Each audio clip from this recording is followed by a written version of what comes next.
Mga Sugboanong tinunan ang naghatag karon og garbo sa Sugbo, human ang 5 ka kanhi tinunan sa St. Cecilia's College sa lungsod sa Minglanilla, malampusong mipalupad sa ilang imbensyon nga tala hybrid rocket sa Tarlac City niadtong Sabado, Mayo 20. Niyang report ni Femery Dumabok. Giila sa principal sa Basic Education sa St. Cecilia's College nga si Epifania Reyes. Ang kanhi nila mga tinunan nga sila si Christian Lawrence Cantos, Joffer Kapangpangan, Harold Abarquez, Dorothy May Dafon ug Joshua Pardorla nga nag-imbento sa tala hybrid rocket. Sa miaging Sabado, Mayo 20, nagbalampusong gipalupad ang tala hybrid rocket sa Tarlac City.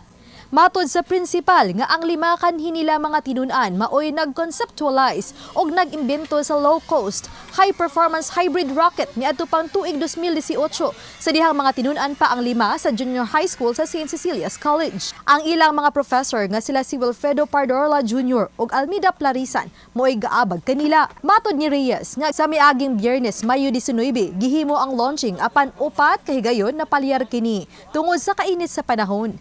Hinoon nagmalampuso ng launching ug napalupad ang hybrid rocket sa miaging Sabado.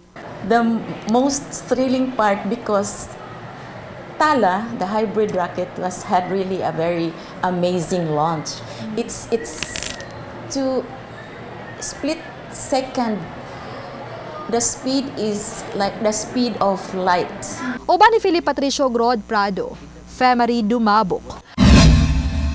GMA Regional TV Live.